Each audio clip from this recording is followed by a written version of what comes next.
Good evening, ladies and gentlemen, and welcome to Truth Seeker Texas Radio. I'm your host of the Traveling Salvation Show. My name is Charlie Smither, and I have a very special guest with me tonight, Mr. Andy Hopper, who's running for state rep as a conservative, constitutional conservative for House District 64. Say hello, Andy. Hey, Charlie, thank you for having me on. Really appreciate it. You're welcome. I'm glad to have you, man. So we have a good conversation so far. I wish you could have recorded some of that because it's truthful, good stuff that these people need to hear. But anyway, so he's running for it. We're at Truth Seeker Texas Radio. We do not get apolitical. I lied just then, but we try not to get real political. But when there's a candidate that we feel that it protects the interest of America, our constitutional republic, not our democracy, quit saying that out there, but our republic, I have to have him on. Andy was gracious enough to agree to come on and share his vision for this North Texas, for the state, for the country, and who knows where that'll lead. Andy, what's going on, man? How are you? Thank you for having me on. No, I'll tell you what, it's an interesting experience, what we've been seeing for the last, I don't know, ever since COVID, probably for the last 20 years, as we've seen a expansion of what people's perception of what is tolerable in terms of government overreach, government tyranny in our lives. We are literally the frog that has been boiling in the water, and the degrees are going up day by day. And, you know, it's up to us to stand up and get out of it and to turn this ship back to where our founders imagined. So that's what I'm fighting for. Absolutely. So Andy, so tell me a little about your family, man. You're married, right? Yes, sir. You've got kids? How many kids do you have? So we have 3 boys, 23, 21, and 17. So wow. 17 just about turned 18. So we homeschooled them all. And so anyways, good move. Our oldest son, Grant, just got married to another homeschool girl from Bridgeport. And he actually he's a mechanical engineer. He just graduated from Texas Tech. And so he's in the Guard with me, actually. He's a sergeant in the Guard. So we're blessed to serve together. But I'm telling you what, Wise County was a perfect place to raise these kids because we moved out here in 2010, bought some acreage so that we could make sure that those boys had enough to do. Like, I'm a big believer in big work ethic to try to get them to get out of the house and actually do something productive and learn how to do real things. So anyways, it's been a good place for us. So your wife, how was she handling all this campaigning and all this good, bad, and indifferent press that, certainly you're going to get, no matter what, you're greatest guy in the world, you're going to get some negative. How's she handling it? Well, Amanda's an MVP, first of all. She is the most loyal and dedicated woman I have ever met. And what's been really cool, she probably wouldn't agree, but we've got to spend a lot of time through this whole thing because up until this past month, I mean, she was my campaign manager through the last 2 years, and she's a trooper. She goes everywhere with me. She's smart. She's intelligent. She has an excellent memory. She is a detail-oriented person.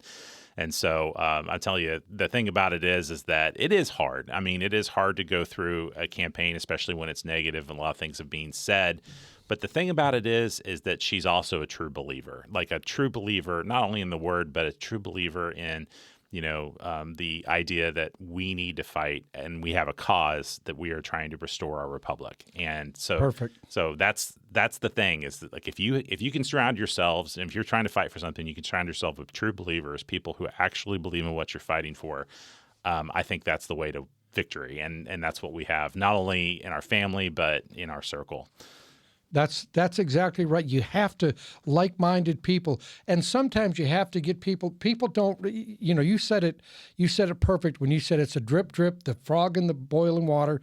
I call it drip, drip, drip, drip every day. The frog in the water. But you have to change the idea. You have to. Do you know that you don't have to do that? Do you know that that's not constitutional? People are misinformed or uninformed because, as Donald Trump's famous line, fake media, right? And they are. I mean, they lie so much they got to get their neighbor to call their own dog, man.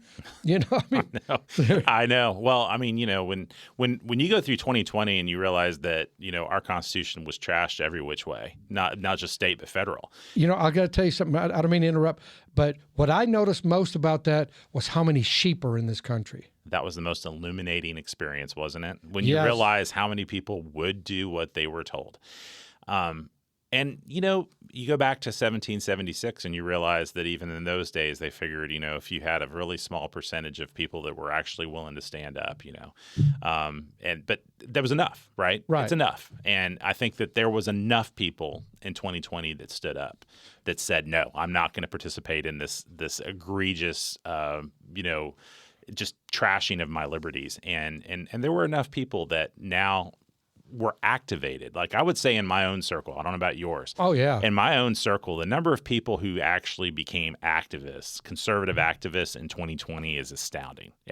That was if they were wanting everything to just go on its own course, the tyranny that they perpetrated in 2020 was the worst thing they could have possibly done, because they trained an entire generation of people who did not care, that were interested and self-absorbed in their own lives, to basically say, you know what, if we don't fix this now, our kids are not going to have liberty. Well, they woke up somebody that didn't want to be bothered, didn't they? Yes, sir. Yeah, good. So anyway, what do you do for a living, Andy? I mean, right now, you're a software engineer. Is that correct? Yeah, so I'm a software engineer. What that means is I do essentially math for a living. I sit down. So as you're a kid, like the third generation, is he a nerd to the third power? No. Well, we were kind of a family of engineers. My dad's an electrical engineer. My brother is an electrical engineer. My other brother is a software guy, just like me. My son's a mechanical engineer. So, we're just kind of a family of folks that are very technical. And that's you kind of learn that, right? You learn that from your dad. He's like, how do I make my way in the world? And that was the way that I understood, because my whole family was in that business. But yeah, so what I do is I actually work for a company out of Georgia right now that we do geospatial analysis work. And it's kind of interesting. Like I say, it keeps you busy, it keeps your mind going. I enjoy it. I've always enjoyed sitting down and solving hard problems. But it's not a social job. You know what I mean? That's the kind of thing that's very interesting. It's you don't usually run into folks in that industry that enjoy doing this kind of political activism. But I think it's been an outlet for us as well, because it's interesting actually to find how many people that work in different areas of their different segments of the market, and these folks basically are also getting involved, and they're saying, hey, listen, this is the time. If there's no time, this is the time to stand up. Right. And so, so even in my field, I actually find people that I've worked with over the last 20 years that are basically saying, man, I tell you what, I heard what you said, and I'm with you. Like, I'm going to stand up too. So it's catchy, right? It's right. So you get involved and you do something that's outside your comfort zone. And it's a catchy thing for everybody. You light a fire and everybody gets involved. And I think this is what's happened in this county with this race, is that this is one of, if not the most contested race in the state. I think the most contested race, nobody would disagree, is probably David Covey's race against Dade Phelan in HD 21.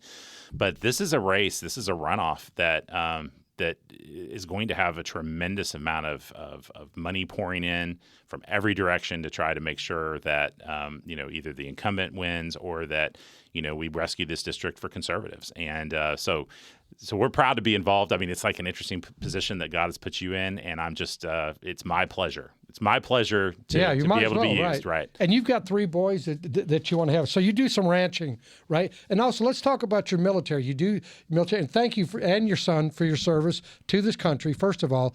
But tell us a little bit about military and why that's important to you and your family. Right. Well, in 2014, I think I was probably trying to scratch the same itch that I'm scratching now, which is that, I do love my country. I love the state of Texas, and I wanted to do something that actually makes a difference. And so I was a little bit late in life. I was probably about, 36, something like that, and said, hey, you know what? I found out, actually, our state rep at the time was Phil King, and I saw on his website that he was a colonel in the State Guard, and I said, I don't even know what the State Guard is. Well, it turns out in Texas, we're one of, I think, 9 states that has 3 branches in their Texas military forces, or in our military forces in the state of Texas, is the National Guard, Air National Guard, and the Texas State Guard. And the Texas State Guard, if you look at the kind of history of the lineage, I mean, it goes all the way back to the Republic. And the Texas State Guard is a force that all the commissions for the officers come from the governor. The state Guard is actually only going to be doing state active duty missions, which means that, like even the border would be something the State Guard would participate in, but you're not going to be sent out of state. You're not going to be sent overseas because your job is to look after the state of Texas. And so I joined up in 2014. I was enlisted and I think I made it to E6, and then a few years ago became a chief warrant officer. But in 2018, my son joined as well, so he's a sergeant now. So we get to serve in the same unit. We're in T6 down at Camp Mabry in Austin, and it's our way that we can serve. It's not much, but we're very proud to be it. And it may be something. It may turn into something that may be needed here if it keeps going the direction it's going. What do you think? Well, here's the thing. The State Guard is, according to many, one of the most interesting and if not the most useful institutions that you could have when you have a federal government that's breathing down your neck and saying, hey, you're not allowed to secure yourself from an invasion, that you have a federal government that is in many ways perpetrating, facilitating, and if not perpetrating an invasion of one of its member states.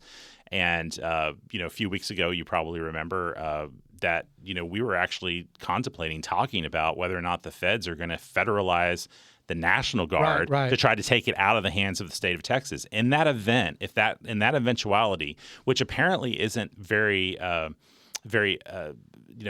non-likely. I mean, it's something that we were actually talking about a few weeks ago. This could really happen in the state of Texas. That in that eventuality, the State Guard would be the tool in the toolbox that the governor of Texas would use to ensure that Texas is protected.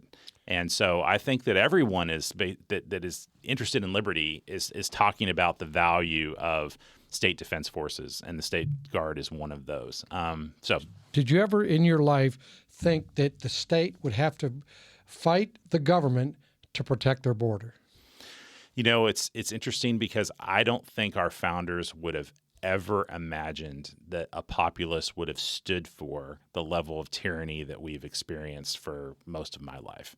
I mean, when you find out that our federal government probably has been recording all of our phone conversations and who knows what else for the last 20 years under the noses of people, under the noses of the states that, never signed up, they never agreed to, they never authorized a union that had a federal government that employed 2.5 million unelected bureaucrats and had dozens of three-letter agencies that operate completely outside the constitutional confines that our founders laid out in our Constitution. And they weaponized them. They weaponized it. And so, no, I don't think that they ever imagined that you would have a populace that was so self-absorbed and so interested in their own creature comforts that they would have ever stood for it. We say this, let me just say, we say it all the time up there. I live up at Greenwood, and the problem right now, especially with most people in this country, is they're too comfortable in their comfort. It hasn't gotten to them yet. But if you look economically, almost $1.5 trillion in credit card debt. Pretty soon, the savings is going to go away. That's going to go away. People are going to stand up there and say, we have to do something, right? That's right. That's right. So that's where we're at. Okay, let me ask you, when did you decide to run? Yeah. So it's actually interesting. In 2020, we were sitting in the pool, my wife and I. We have a redneck above ground pool. Love it. And it's 1,000 degrees outside. And you go in there and cool off after working out out in the back pasture or doing whatever we were into. At that time, had dairy goats, sheep, the whole bit. And so we were probably hot and tired. Were they liberals, the sheep? Sounds like, no. Sheep or something else. If you ever raise sheep, I mean, you have a huge amount of sympathy for sheep farmers because these things, we actually double fence these suckers because if they ever got out, I mean, how are you going to catch them? I mean, anyways, the goats are totally different though. They'll actually just eat out of your hand. But it's interesting. So we were sitting there talking about the fact that there was this race going on at the time. It was an SD30 race. And, that was the one, if you remember, Shelley Luther. Yes. Yeah. So I actually said, man, I don't know. I feel like we ought to run for this thing. I don't know how it's going to turn out, but it's only a 3-week race. It'll be fun. And Amanda was like, I don't think that sounds like fun, but sure, let's do it.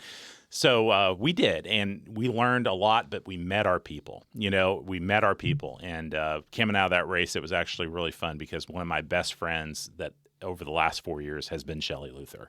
And I learned a tremendous amount from her, not only about politics, but learned a tremendous amount about being brave and being courageous. And there's very few and people standing that are, up. She's that the are- first one that, Yes, sir. one of the first ones in this part of the country Yes. that stood up and said, no, I'm not doing this, right? That's right. Yep. But anyway, so that's how we got involved. It was basically out of the COVID tyranny and knowing that we needed to do something to stand up, to move the needle. And that's the thing that, kind of taking a little bit of a digression on this, is that to talk about the fact that part of the problem is not only do we have a radical left that's trying to push our country towards globalism and Marxism, we actually have a very, very limp right that is unwilling to actually move the needle back to the right. Right. We're sliding down this slow slide towards tyranny, and what is required is not just to slow the progression towards it, but to move it the other direction. Right. And the only way that happens is if you have bold conservatives that are willing to stand as far to the window that what people are willing to tolerate and move it tenaciously towards the right. So that's my attitude. That's my passion, is to basically say, we need to stand up for the values that made this country strong, and we need to tenaciously, and not even use the language of the left, not even succumb to that. We need people that are willing to basically move that needle. And so we got involved and started Wise County Conservatives with a bunch of other families here in Wise County. Some of our people that we met in 2020, and a couple of years ago we got redistricted. We used to be with Parker County. We had Phil King was our rep. We got redistricted, and so after that, I told Amanda, I was like, you know what? We really, really need conservative representation in this district, and if we live with what we have, we're not going to have that. We are going to have politics that are basically driven by Dade Phelan, but driven by a very, very moderate leadership in the Texas House. And we need to fight for something better. We need to make sure that this district is represented by people who are willing to tenaciously fight for our conservative ideals. And so that's what we decided to run 2 years ago. And it was a wild race. I think that the maps weren't even done until late October. So you basically had 3 or 4 months to beat an incumbent, which is almost impossible. Right. But we got within 88 votes on election night. And so I think there was only 2 races, to my recollection, that had Republican primary contenders running against incumbents, where the incumbent nearly won. And I think it was actually this race. And then my friend Mike Alcott ran against Glenn Rogers in Parker County. And so that redistricting actually kind of, started down this path of, Parker County, rescuing itself from very, very moderate to liberal representation. And the same thing is going on here. So of course, if you come within 88 votes, you have to do it again, because the thing is that effort and that fight that of everyone that pitched in to basically ensure that this county is conservatively represented, they want to see it come to fruition. So we told Amanda, I was like, we're going to do this one more time. We're going to do this one more time. 3 weeks turned it. Well, we announced we were one of the first races to announce last June. I mean, as soon as they impeached Ken Paxton, I was like, okay, this is it. Right. This is ridiculous. So we announced on June 5th last year. We've been running for nearly a year. And so here's the good thing. I mean, we did win the primary. You have to get 50% to actually pull it off in Texas. So we're in a runoff. And but it's an interesting process. My attitude has always been this. I've always said this. Winning is one thing, but we are activists, and that's what got us involved. And my attitude is that every door that we knock, every person that we interact with, I want to make a difference and have in their understanding of liberty. If I can go door to door and I can educate people, one of my favorite stories is Sam Adams was one of the most famous founders through most of the 19th century. I mean, a beer guy. These days, the only thing people know is that there's a beer named after him. But in the 19th century, he was one of the most written about founders. And one of the things he did between 1760s and 1775 is he wrote I think about 50,000 articles under about 50 different pen names. And he systematically instructed people about liberty. And I can't do anything like that, but I can do my piece. And our piece is, standing up for what we believe in, but communicating it such that the district is more conservative than it was when I started. And I can see that happening. I can see that the people and the energy of the folks that have basically believed and understood that the only way we're going to save the state is to get conservatives elected. You are seeing that change happening across the state. And on March 5th, I don't know if you saw the primary results.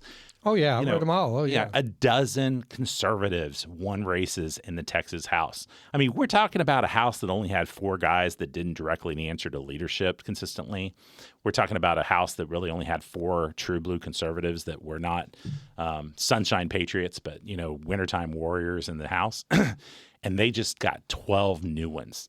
And if we win all these runoffs, we could find ourselves with 25 conservatives in the Texas House. It would change the history of our state.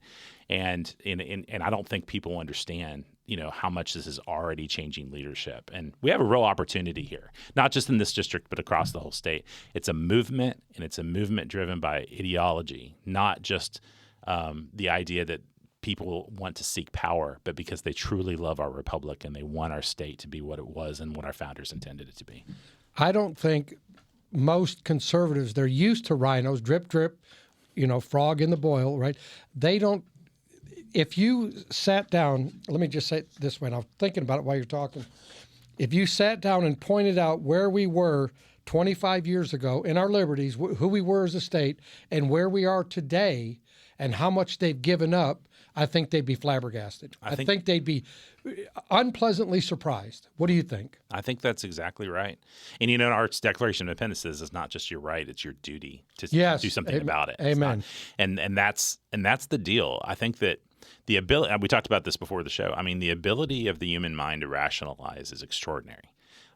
If you want to not be involved out of laziness or just fear or whatever those reasons are, you're going to probably find some reason to rationalize why we are where we are and why it's better than what it is anywhere else. I mean, the last thing I want to hear from somebody is that, well, America's the freest place on earth. Okay, well, our founders were not happy with the fact that England was probably the most free place on earth in 1776. That wasn't good enough because what they wanted is they wanted freedom. Not just being better than everyone else, but by being a country that actually, believes in personal liberty, limited government, constitutional rule, and that adherence to the Constitution is what we've lost. If you go through, like we talked about before the program, the myriad of three-letter agencies that just have no basis in the Constitution whatsoever. When you have to justify the Department of Education based upon the Commerce Clause. And they're making arrests. I mean, they're making laws. I mean, they're actually, bootjacking us or jackbooting Yeah, I mean, us, when they're right? hiring 80,000 new agents for the IRS that are armed, when you realize the FDA has armed agents, what in the world is going on? I mean, what have we entered into as a country here? But that's just the tip of the iceberg. I mean, when you realize that the border invasion is in every way perpetrated and facilitated by the feds, and you realize that that the reason this is continuing and the reason why Texas is being so negatively affected in every walk of life, not just the fact that we have a flood of anywhere from 8 to 15 million illegals that have poured into our country over the last couple years, but the toll that takes, the sex and the drug trafficking that it takes on our legal system, on the innocents that live in this country that get caught up in it, the fact that it promotes this culture of death in our country. That we've seen this in the last couple of years. This culture of death, of the idea that. Not first it was abortion, and now we're seeing it perpetrated in every walk of life to the point that we're actually cutting off functional body parts of kids and actually justifying the fact that we are basically castrating children and saying that is a good thing, which is actually in open defiance of God. It's an open defiance of what our founders would have ever fought for, and the fact that we're still tolerating it or just letting the courts have their way on these matters. The fact that we are saying that the federal courts are somehow supreme over the jurisdiction of the federal government is a ridiculous concept our founders would have never agreed with. The states are our ultimate arbiters of the Constitution, of what the meaning of the Constitution are. That was made very, very clear in the Federalist Papers, and it made it very clear in Federalist 26 that our state legislatures are supposed to be the arm and, if necessary, and the voice of the people, and that they're supposed to stand against this kind of tyranny we're seeing. We're not. We're not. But that's the deal. is if you're looking to anyone to save us other than Jesus Christ, which is the only way we're actually going to be saved. But if we're talking about secular government and the effect of that government on the people and how the people should respond, if we look at what solutions we're tangibly looking for as a people, then we should be looking to our states, because that's what our founders imagined. The state should hold them accountable, not just fixing it from the top down, but fixing it from the bottom up. Now, you talked about the border. We all know how bad it is. We see it, and I think he was years too late, a couple of years too late in really addressing it, Governor Abbott. And I like Governor Abbott. I mean, I've met him a couple times. I shared the stage with him, sold stuff on stage with him. I like the guy, right? But I think he's a couple of years too late. But I think he did a bold political move when he sent all those people north and he made it national. He made them say, this is what we're going through. This is what you can expect. Denver, this is what you can expect. New York, Chicago, Baltimore, this is what you can expect. I think that was a great thing. What would you do if you were in that position? Right. Well, I think it's interesting that, and I think it's very interesting to see how different folks that are involved in government, even conservative ones, try to thread the needle to try to ensure that, liberty is maintained in this state. And, his attitude was to do those things. And I think that those were definitely beneficial things and shone a light on the entire situation in Texas. Yeah, that's what I liked about it most. But I think that from a constitutional perspective, many that were looking at the problem holistically were not seeing until recently the truth that the states were going to have to do something truly bold and something that we haven't seen in this country for at least 150 years. And that is exactly what I mentioned, the state legislatures, the state using its power under the Constitution to nullify and interpose against the federal government. Right. And so that, in Article 1, Section 10 of the U.S. Constitution, the founders enshrine the idea that the states have the right to protect themselves against invasion.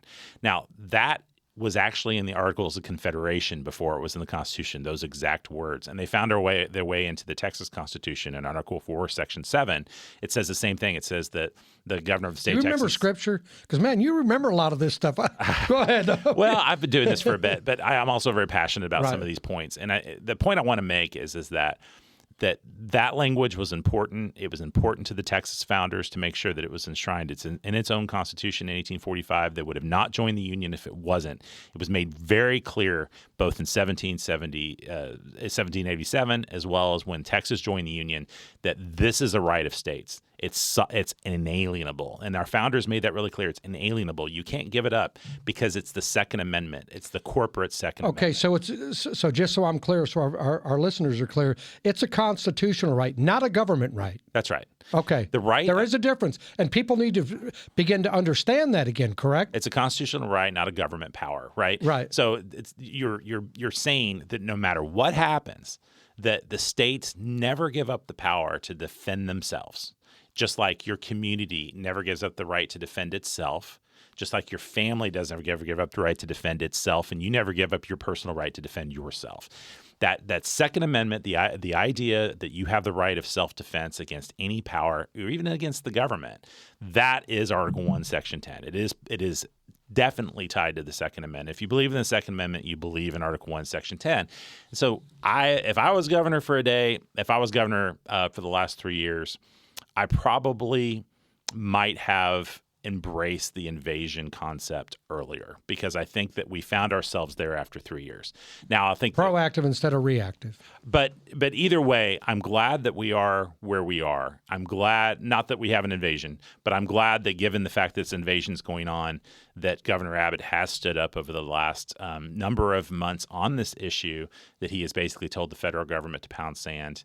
And, frankly, I'm proud to be a Texan at this time because Texas will be the state that redefines this relationship and says, the federal government, you are off the rails and this is Texas and it's not going to happen here. So I think that how do you feel about that? I mean, exactly that way. I would have sent people down there and I would have armed people. I would have said, hey, we're going to get a militia. Anybody interested in joining, we'll give you $25 a day. You're going to come down here. Let's protect our country. Let's protect our state. So what I've always said, and I've said this for the last 2 years. State militia of, independent civilian people. Yes.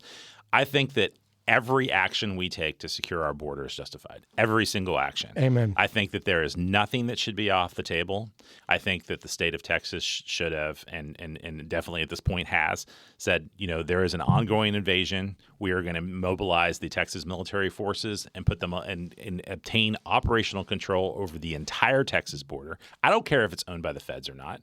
If we have to condemn federal land on the border, that's what we should do to make sure that that border is secured. We should not allow federal territory on the border to be a conduit for sex and drug trafficking and the trafficking of more illegals into this country. And that's essentially what's happening. I'll tell you a story.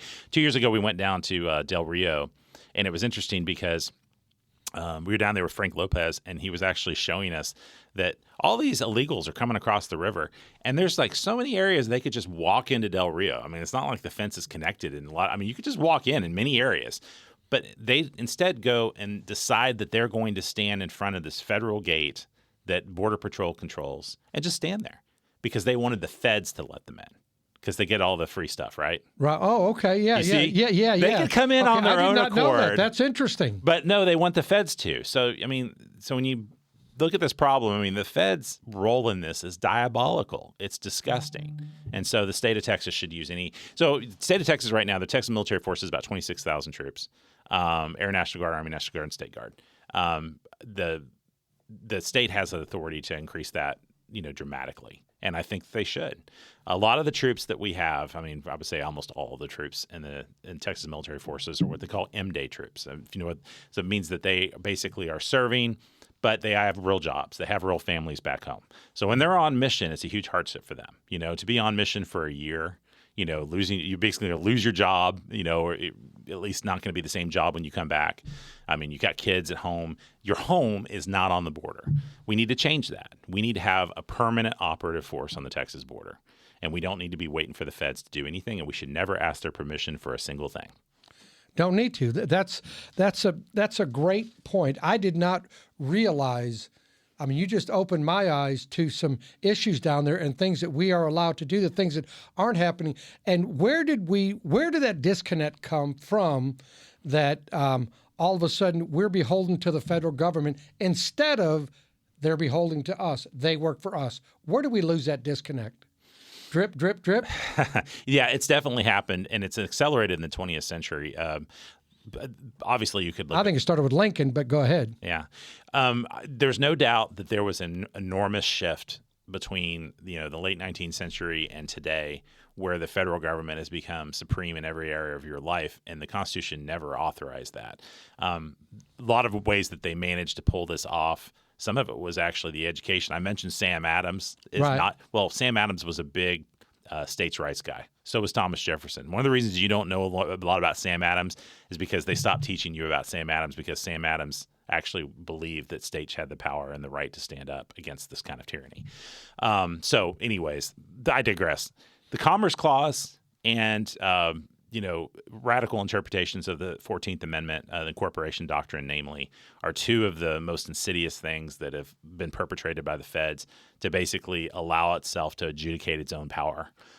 The idea that, just because you decide that you're not going to sell something across state lines, that you are therefore making a impact on other states, which is the interpretation of the Commerce Clause that basically allows you to justify anything, that even inaction allows you to impact interstate commerce, allows them to use interstate commerce to define any new government entity or a new jurisdictional authority that defies the states. And the incorporation doctrine, similarly, is another tool that they use in their toolbox to basically say that all of the powers of the federal government and all of the rights that are enumerated in the Constitution are supreme and sovereign over everything, which a lot of people learn in school. Yeah, you probably learned that in school. It's just like, the U.S. Bill of Rights define our rights. Okay, no, your rights are innumerable.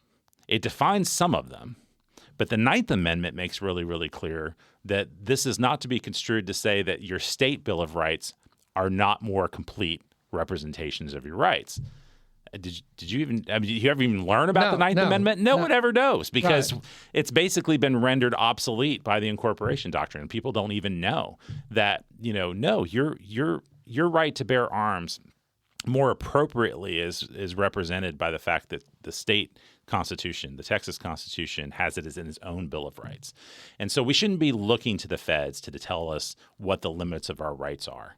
And when they sit there and use language to say, you have a right to Second Amendment, but the Second Amendment doesn't talk about accessories. This has been argued in the last few days because Missouri's, other states are defending their Second Amendment sanctuary bills. Texas is defending its bill that basically gives the state of Texas the rights to allow suppressors to be manufactured in the state of Texas. If you don't sell across state lines, then those suppressors are not subject to interstate commerce. This is actually kind of an interesting bill that allows Texas to basically go against the feds and say, we're suddenly. But you can't have them on federal land. Right. They can arrest you on. It's kind of like the marijuana law. Yeah. And it can't be in a bank. It's all cash money in all the places that have them because federally it's against the law. Yeah. So they have to. It's a cash business. But when the feds argue in court, it says, hey, you know what?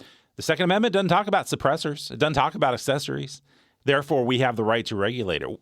What kind of upside-down view of the Constitution is that? The rights of the federal government are few and enumerated, or the powers of the federal government are few and enumerated, not expansive and not subject to its own whims, and definitely not subject to the federal courts deciding how the states' rights are more limited than the feds. And that's what we've seen. It was the federal courts are basically adjudicating the authority of the federal government. The founders would have never – Thomas Jefferson was very clear that he did not believe the federal courts were the supreme adjudicators of the Constitution. So that's where we went wrong, is when we started listening to the federal courts and case law as being supreme even over law and constitutional language that you and I can clearly read and understand. But we're going to defer to some bunch of unelected judges to tell us what the Constitution says. Right. That's where we went wrong. Okay, so how important, you've talked a little bit about it, how important in your mind is the Second Amendment to the citizenry of Texas, not only Texas, but Americans? Yeah. I think the Second Amendment is, especially at this stage of the game, the most important right that we retain. And the reason it is because our founders didn't put that in our Constitution because it was granting us a right, first of all. It's inalienable. They can't take it away. It really doesn't matter what the federal courts say about it. You have the right to bear arms. But the main reason that it's there is so that you can protect yourself against the government. Right. That's right. People don't want to say that. They don't want to tell you that. And it's not for deer hunting. Like they'll say, well, you don't need this to deer hunting. Well, you don't need to do this, right? That's right. It sounds to, I guess, some people's ears a radical idea, but you're right. It's not there so that you can put food on your table, although that's one of the reasons. It's not just there so that you can protect your house and your family against robbers or villains. That's one of the reasons. But it's there because our founders just got done fighting a very, very costly, bloody war against tyranny. Against a very powerful, the most powerful military on earth. One of my favorite books is about Thomas Paine. I can't remember the author, but I've read it a few years ago. And one of the things that the author pointed out that I will never forget is they said there's only one time in history. Only one time in history that you can point to where there are bloody footprints left in the snow and it wasn't a forced march. There's only one time in history that's happened. The revolution. And it happened because you had people that were bought in to the idea of a free country and that they were willing to do anything to make it happen. And not because people were forcing them to walk without shoes. They were doing it willingly. Wow, that's interesting.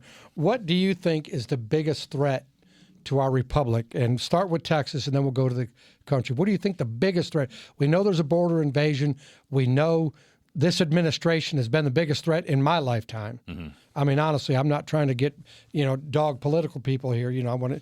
Well, let me frame this appropriately, just so we can understand, because there's secular language, and then there's like the truth. And the truth is that we are facing down like this enormous tentacle of demonic forces that are basically pushing our world towards globalism. That's essentially what's going on. And so this is being found in every area. Even the destruction of the American family, what we talked about, the agenda to basically erode, the notion of even the fact that there's a male and female.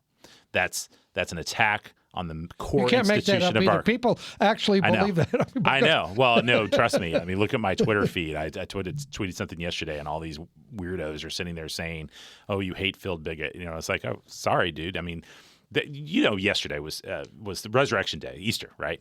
Easter Visible, Sunday. or what was it? Well, I guess the day before yesterday. Yeah, today's Tuesday. The Visible Day, right? But on Sunday, yeah, Transgender Day of Visibility. You know, like these people you need to know they're there, right? That's right. I mean, they stick out like a sore thumb, but that's where we are. I mean, you have so let me break it down. So like with that background, you know, the state of Texas, from its perspective, the most dangerous, the biggest threat to our republic, to our Texas, you know, to our Texas Republic, to the Constitution that our Texian ancestors established, is the federal government. Because the federal government has bought into this globalist and Marxist agenda, and they are viciously and tenaciously pushing it upon the states. You know, when you actually have a real risk of not being able to buy an internal combustion engine because they want you to buy a electric vehicle, it's not because they care about the environment. They want to be able to control whether or not you can travel at all, because they can flip the switch. They can decide whether or not the power is on or whether it's not. But when you have the right to travel with 1,000 miles with your family without an impediment, that's a free country. When you can't get more than 30 or 40 miles without having to spend hours charging your car, that's not a free. If that's the kind of car you want, great. But don't push it upon us. Don't tell us you can't cook with gas. Don't tell us that you have to celebrate these wicked holidays. Don't tell us that, you know, we have to basically indoctrinate kids in school with these core principles and concepts that are completely anathema to anything that our Christian founders would have ever accepted or ever adopted. These are really, really awful and serious encroachments on our foundation of our society, and they're being pushed down by Washington, D.C., and that has to change. That's why we got to get President Trump elected, right? Right. Well, let me say something. Hey, I want to say at this time, if you want to call in and talk to Mr. Hopper, our future House representative for District 64, is that right? Mm-hmm. I keep forgetting that. That's right. House District 64, Andy Hopper, what a smart guy, obviously. You can call in at 940-393-5654. I'd love to have you call in and ask any question you want, right? He's been very open and honest about this. He's got a lot of truth. He has a lot of wisdom. He's actually thought about this. Unlike most other people we think about, they think about getting up there for power. Andy has thought about it, and he's fighting for your freedoms. If you want to call in, again, please do. 940-570, oh, that's mine. 940-393-5654. Turn your unit down if you do call in, because there's a 10-second delay. Go ahead. I'm sorry. Oh, no, you're fine. So that's from the perspective of Texas. And of course, you know, the border invasion will cause our country to cease to exist if we allow it to continue. So that's a huge threat to us. From perspective of the entire country, you know, the biggest threat is these globalists and Marxists that have infiltrated Washington, D.C., that have infiltrated every walk of our society. And this is something my dad used to say when I was a kid. My dad always made the point that Hollywood was taken over by communists. I was like, that's crazy. He was right. I mean, he was actually right. And the thing McCarthy was right, wasn't he? That's exactly right. I mean, the problem with McCarthy is that he basically spilled the beans on a bunch of stuff that he was briefed to. Not that the people that Hoover files in the 90s actually kind of exposed the fact that, you know, everything that, or at least most everything that I'm familiar with that McCarthy said was rooted in actual intel that, you know, the Hoover had collected. So anyways, the moral of the story is they've been at this for a long time. They're tenacious. They've been pushing this agenda to destroy America for decades, if not a century or more. I mean, you actually can point to the fact that, you know, the communists have been at work at this for a very, very long time. And, you know, they're right now kind of working with these globalists that are basically trying to push the same thing. Right now, they're kind of united. I don't know if that's going to go on forever, but it's kind of hard to say that it's not the case when you look at stuff that's coming out of the UN, when you look at stuff that's coming out that we need to get out of the UN. 100%. They have 0% of our interests at heart, but they want 100% of our dollars. That's right. That's right. So they want us on a global currency. They want us on CBDCs. They want us powerless to be able to defend ourselves. And they hate the idea that America is made up of 50 sovereign states. They hate that idea. And so that is the most dangerous concept to them. And I believe in my heart that, if there is any structural mechanism to fix this entire process from basically the collapse of the Western world, I think Texas is going to have a huge role in that. I think Texas is going to save the Western world. And I think that we have the capacity and the history and the know-how and the ingenuity and the, deep, heartfelt views of limited government and the love of our republic. When you look at the number of military servicemen that come from Texas, it's amazing. Now, I saw it one time, and you probably know more than I do, but I saw it at one time over the last 50 years, about 42% of in-combat veterans are from Texas. Is that? It's some number like that. I mean, I was going to say that I had remembered, and this is off the cuff, that like 20% of the officers in the military are from Texas, something like that. Right. More than that in the enlisted ranks. I mean, I'm not really sure. I'd have to go look it up. It's a huge percentage. It's disproportionate, and it's because Texas has this history. It has the background of service, and so listen. I'm encouraged. Everything that's happened over the last couple of years, I'm actually encouraged by the fact that we live in the state where the tide is going to turn. Freedom still matters. And, there's that old saying, you've heard it, I wish people in America loved America like Texans love Texas. Mm-hmm. Right? And that's true. I mean, I've traveled abroad. I've been Europe and places like that. If you say, you go over there, I'm from Iowa. And what the heck is an Iowa? Mm-hmm. Right? But you say, I'm from Texas, they stand at attention. You shoot them up, you gun, you Texas, Yeah. I mean, you tell them you're from Texas. They know exactly where you're from, exactly who you are, right? I mean, that's right. I mean, if you ever traveled abroad, and I've only done it a couple times, but I mean, we went to Scotland with my son in 2018, and it was kind of fun because, people up there are a lot of fun anyways, but you learn real quick. I mean, so where are you from? I mean, you say, well, I'm an American. And they're like, oh, okay, I'm from Texas. You're from Texas? They just get so excited. And after that, it's like, that's what I'm always going to say because that's the truth. But the thing is that even outside of this country, people recognize there's something special about Texas. And, our founders understood that patriotism begins at home. Right. There is nothing wrong. There is nothing unauthentic about people who live in Texas, loving the Texas flag, saying the Texas pledge, being proud of being a Texan and being being Texas first. We talk about America first, which, I would consider myself an America first patriot, but I'm also Texas first. We should be looking out for Texas. I think you make a valid point, and that is that if we're going to turn this tide of liberalism and all this nonsense they've been spewing at us and I'm older than you, and I remember it going, and I remember when I was in high school, the hippies were huge. And I kind of looked at them and I said, man, you guys are nuts. This is not good. These people are going to be running our country. I remember my history teacher, he was a conservative, and then we had another history teacher that wasn't. Oh, they're going to make this place better and they're going to do this and that. But this teacher and I would argue with this guy about it, say, no, this is not who we want running our country. They are going to be running our country. The Abby Hoffmans and the Dunns were those people that were in Chicago that blew up a building and nothing ever happened.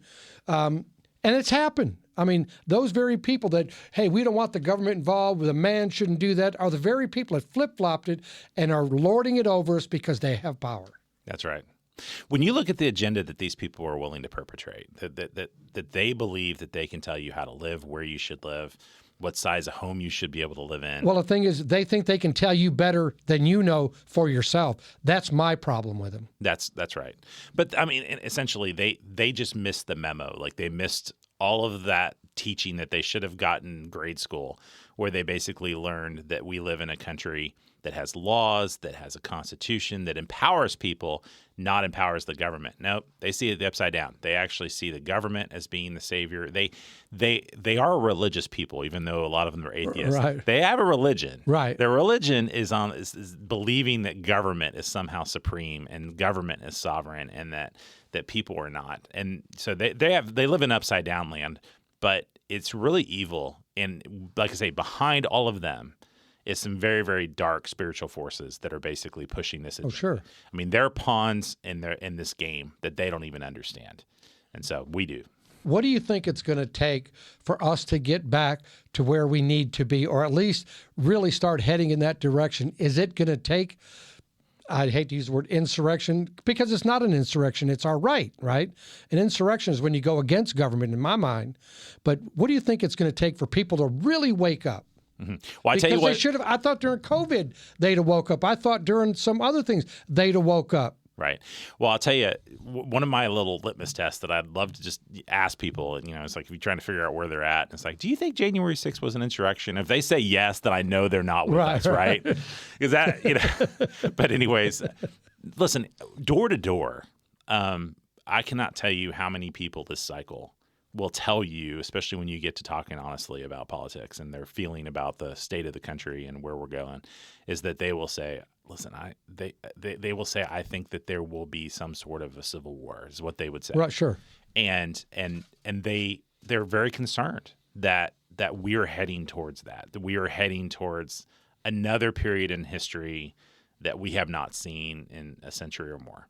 And they see it as inevitable. And what I like to remind them is that, listen, if we can fight for a political solution, if there's a political solution to be had, unless you're willing, hey, if you're willing to take up arms now, let me know. I'd like to know if that's on tap.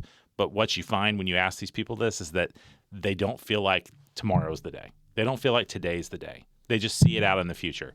So I say, okay, then come out and vote one more time, because we need to elect people who are willing to fight for a political solution, to fight for a reduction in government, to fight for an increase in states' rights, to fight for the republic that our founders imagined. Because honestly, that worked so well for 200 years. Well, at least for a while, right? Yeah.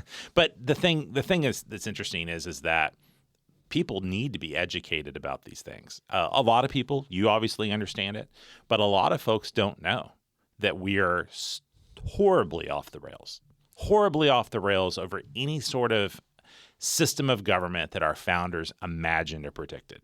And that's the deal. You have to let them know this is where we should be. This is what our founders fought for, and this is where we at. And if we don't fix it now, our kids are not going to be free. And I think most people agree with that. But they don't want to do anything. They want to go to heaven, but they don't want to die. See, in my mind is, there's not a, Trump is a Republican, conservative Republican is not the whole solution. You and I both know we've got to pray it through. We've got to go back to our moral standards, biblical standards. We have to have a biblical worldview as opposed to just a worldview, because the worldview's got us to where we are today, in my mind. But I think the liberals and that liberal ideology is the cause, right? In other words, we have to stop that. We have to stop worrying about offending somebody. We have to stop worrying about what somebody thinks and get back on the rails, as you say, in our constitutional republic. We're not a democracy. We are not a democracy. Yeah, our founders feared democracy. They want to keep saying democracy. Well, it's code language. It goes back to what we said. That's actually pretty demonstrable if you look at the history of the communist movement in the United States. That prior, so way back when, even Republicans are saying it. Way back when, in the early 1900s, they actually used the word anarchist. Like they would say anarchists. Right. They're communists. Like they knew they were communists then. Right. Communism was alive and well in the early 1900s. And so, but you get into the 20s and 30s, and you start seeing the rise of these. First they had the Communist Party, but then once the government kind of became aware of this was going on, they renamed them and they call them like democratic clubs. And it's interesting because these democratic clubs were clubs that some very illustrious, very, very liberal American politicians that shall not be named were very much involved in these. And they knew it was part of the communist movement. And so what I'm saying is that when they say democracy, They know that's code language Right.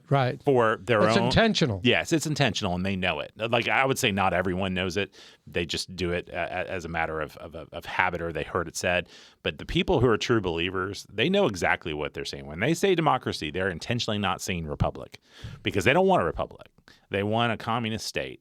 And that's and they're signaling to all of their friends and allies that this is what they mean. So I actually take it very seriously when people are unable. It's one thing if you just say it, it's an accident. Obviously people believe we live in a democracy, but a lot of these people are very, very consistent, and they've been pushing for this idea that that the republic is an outmoded concept, that federalism is an outmoded concept, that limited powers and a federal government that's transparent is an outmoded concept. Obviously, the purpose of the government to these people is that the government should keep you safe instead of keeping you free. Right. And the central, and that it's one of the things, like we as activists, right? I mean, if you run a conservative group, if you're involved in interviewing candidates, trying to vet candidates, one of the things that you get to ask them, and I think is probably the most important question, is to say, what do you think the central function of government is? And it's amazing how few people can answer that question, because they don't understand that the central function of government is to protect the liberties of the people. Right. That's it. They should build roads and fight wars. Yeah. Next. Yeah. But the function of government is to make you safer, because eventually the eventual interpretation of that philosophy will be that you will be stuck at your home, because that's always the safest place for you to be, which is where we saw each other during COVID, right? Right. You were basically not me, but go ahead. I understand. But I mean, the roads were empty. Nobody was going anywhere because they were terrified, and that they were believing the government when they said that there was this huge risk. Instead of thinking for themselves, they were delegating that power to the government of thinking for them. And so that's where the liberal mindset, that's where the Democrats want us. They want us in a position where we basically, bow our knee to the all-powerful government that tells us exactly where we need to go and where, what we need to do with our lives. And that's where we conservatives have to move in, is to basically re-educate. So to answer your question, number one, we have to articulate our ideals in a way that people can understand, in a way that moves the needle, where we can actually get people who are with us to just be with us a little bit more when they understand the details and understand what we're fighting for. Okay. And then the second thing is we got to make sure that our kids are properly taught about all these concepts, and they aren't being right now. That you probably saw a couple days ago with this whole transgender day of visibility or whatever. That it was I can't remember it was like Texas State Teachers Association or something. Some sort of teachers union put out a thing in support of that. It's in Texas. More than that, it's a teacher. You cannot indoctrinate kids with this concept. Right. There is man and woman. The idea, the nonsense. The American nuclear family is the ideal family unit, and that's what we should be teaching kids. Is that you need to wait till marriage. You need to get yourself in a happy marriage. That's where you're going to be most productive. Indoctrinating kids into believing that there isn't such a thing as a man and there isn't such a thing as a woman, and that everything's fluid and everything's relative and that there's no truth, is a way to basically turn them into future liberal wackos. And that's what you're seeing in many areas of this country. That's in many exactly what's districts. happening. Yes, sir. Okay, I know the answer to this, but I want to get your take on it. How effective or how much blame is the media in all of this nonsense we're talking about? A huge amount of it. The thing is that now, didn't mean to interrupt. Yeah. In Little Wise County, out there in this North Texas area, you're seeing some of that, aren't you? You're seeing some of the impact of liberal mindsets and magazines and writers and things like that, correct? Everybody has an agenda. My thing is that if you have an agenda, at least just make it public, right? Right. But don't act as though you're unbiased when you are biased. Yeah. You know what I mean? Because I watch plenty of conservative media. I mean, these people are very clear, like we are. We're very clear about what we think. If you have a horse in the race, say you have a horse in the race, and then I'll listen. Right. To I won't. But don't say you don't have a horse in the race when you do. So the thing is that we have failed as conservatives by, probably 50 years ago. My family's a great example. What did I go into? I went into engineering. Went into engineering because my dad was in engineering. My dad was in engineering because probably his dad said, hey, that's a really good field. You should go into that. 50 years ago, parents weren't teaching their conservative families were not teaching their kids that, hey, you know what? You need to go, maybe go into the arts. Maybe go into journalism. Maybe go into some of these fields. However it happened, conservatives ejected themselves from entire realms of society and surrendered them to the left. Very few conservative kids are going into journalism, and they should. They should go into it. And, at this point, the universities are such liberal indoctrination camps. I mean, I would fear for any kid going into those environments. And right. But I think within the realm of, how do we recover our society, getting the press to actually be not so far to the left is going to be a large part of that. But I actually wonder if it's a problem that's going to take care of itself, because at the same time that we're having this awakening of freedom and liberty, you're having an awakening that, the traditional mainstream media is not our friend. And so people are moving to other platforms. Private platforms. Yeah. And so that's happening. Internet has helped conservatives in getting the message out more than it's helped. That's right. People have been awakened. So your job is a little easier than it was 25 years ago when you only had 3 stations or 4 stations. You had CNN, NBC, ABC, and CBS, right? Mm-hmm. You didn't have 24-hour news source, right? That's right. All right, we've got a little time left. So anyway, I'm going to ask you one last question. What if, and I believe you'll be elected, and I pray you are, because we think alike. You like guns, I like guns. We all like, Christian man, family man, all the things that this country needs, whether they know it or not, Republican or Democrat, whether they know it or not, this is what we need, right? Is what's the first thing you're going to do when you get up there? Yeah. Down there. Wherever. You got to go to Austin too, don't you? Won't they have it? You do have to go to Austin. That's part of the job. The very first thing that I'm going to do is either author or co-author a bill very much along the lines of HB 20, which was a bill that died in the Texas House that would have created a permanent operative force on the Texas border. I mean, that's number one. I have a whole laundry list of things that I want to accomplish, and I will be filing a slew of bills to protect the rights of Texans against, forced medical procedures, being extorted by your business or your place of worship or your government or any walk of life, and you should not be forced to take a vaccine that you do not want. And I think that should be enshrined in our Texas Bill of Rights. I think that everything we've seen, I think we have to get school choice passed. I think that this last couple days have illustrated the fact that, people need a way out of the system that they're paying for. I think that we absolutely have to secure our elections. There was a plethora of good election integrity legislation that Steve Toth put forward last session. All of them died in committee. Every single bill. Like, people think that Texas somehow secured its elections over the last couple of years. No, all election integrity legislation died. As a candidate, I will tell you how many people don't exist in the voter rolls. It's a lot. It's a lot.